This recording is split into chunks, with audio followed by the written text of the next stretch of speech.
Good evening and welcome to the 14th edition of the Africa International Film Festival. I'm Sheyiton Atigari, of course, coming to you live from the heart of Lagos, where this red carpet, the Afriff 14 red carpet, the stars are shining, and the continent's finest creatives have gathered to celebrate rhythms of the continent, the Afrobeats film movement. Now, that is the theme for Afriff 14, and I'm excited. Can't wait to, find out what their expectations are tonight and what the next 1 week of Afriff will be doing. Shut down Lagos, I can imagine. All right, then, you guys sit back, relax, and enjoy this red carpet. I'll be right back. The red carpet came alive as stars, filmmakers, and industry leaders arrived in stunning style, all sharing excitement for what promises to be Afriff's most dynamic edition yet.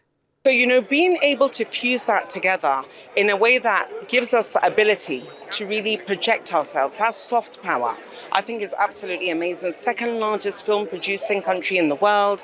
And of course, you have the Afrobeats, the interest in the Afrobeats, the interest in Fela and his legacy. It is time for us. This is a great time for us to fuse this together. And of course, the film festival gives us the ability to project ourselves even more. It's the thing that I've been looking forward to for a long time and obviously hasn't existed. How can you have a continent as vibrant as Africa with over 1 billion people, and when you go to Cannes or Toronto or Venice or Berlin, we're not represented as a market where not only are we selling what we've made, but there are also films that want to be showcased on our continent. So it's a huge thing. It's taken far too long to happen, but I do think it's to do with technology giving us a democratized situation whereby streaming has taken care of the piracy issue. It's been very, very difficult to truly monetize and be remunerated for the work we make because, when it was DVDs and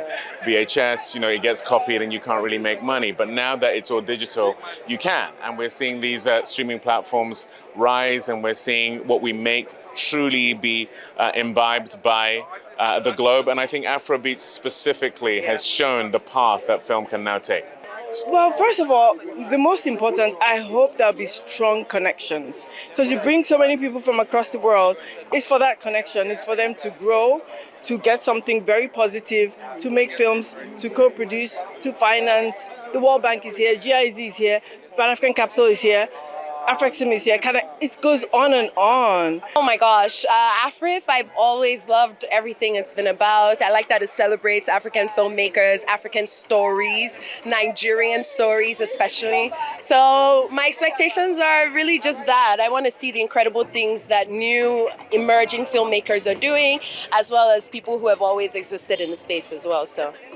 It's the 14th season of Afriff, the 14th edition, and it's always a great time to collaborate, to partner and network with filmmakers from across the world. And this year, there's a new edition, that's the film market. So I'm really looking forward to, the many conversations, the many important conversations that would happen in the week of Afriff. And, Afriff always has panels, masterclasses that a lot of filmmakers and, networks enjoy. So looking forward to a fantastic week. Afriff spotlighting on African stories, saying you could be from Nigeria, you can be from Ghana, you can be from Republic of Benin, you can be from Senegal. We have shared stories. Like if you go to the Francophone side, people watch a lot of Nollywood films that are dubbed in French, which means if we tell our story and tell it pretty well, it can travel beyond borders. Beyond the glitz and glamour, one of the most talked about highlights of Afriff 14 is the launch of the African Film and Content Market, Nigeria's first dedicated marketplace for film and creative exchange. Clearly, a conversation on everyone's lips on opening night. That people need to see more examples of what African unity is all about. The fact that we came together doing a Pan-African film, showcasing for the world. It is what it is. It's exactly what we're trying to portray. And the fact that we're opening at Afriff, the biggest African film festival that there is, I think that just says it for itself. You have to come. The AFCM is starting tomorrow, Monday, the 3rd, until the 6th of November. And then after the market, you still have Afriff Days, a lot of screenings, an amazing closing ceremony. So we're waiting you for this event, Afriff Afrobeat connection. This is this year. Well, I'm always blown away by what Shoma's able to achieve. So, I mean, I'm excited to see what she's got in store for us all today. We started with Afriff right from the get-go, and not 1 year has Afriff let us down. So I know this year that merge between film and music is an absolute welcome development. So I'm really excited to see, how the week pans out for the festival. Afriff has blazed such a trail over the years in the Nigerian and African film industry. And this year, it's bigger and better than ever, right? And I'm expecting great things because we have a ton of fantastic, beautiful people, but we also have the business of film.